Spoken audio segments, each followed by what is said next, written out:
Hello and welcome everyone. In today's video, I will show you how to check your Google Gemini subscription billing date. So to do that, if you are subscribed to Premium, of course, you have just to go open Google Gemini. After that, click on your picture. And if you are subscribed to Google Gemini like Plus or I don't know, any type of subscription, click on Manage Subscription. After that, click on Manage Plan.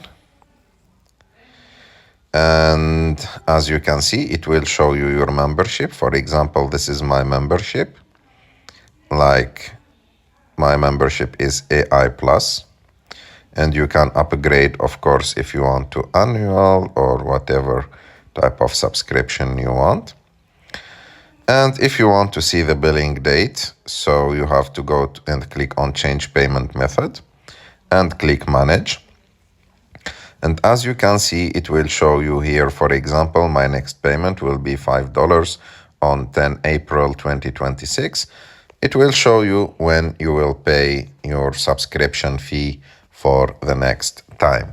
I hope that you like this video. If you like this video, don't forget to subscribe to our channel to like this video.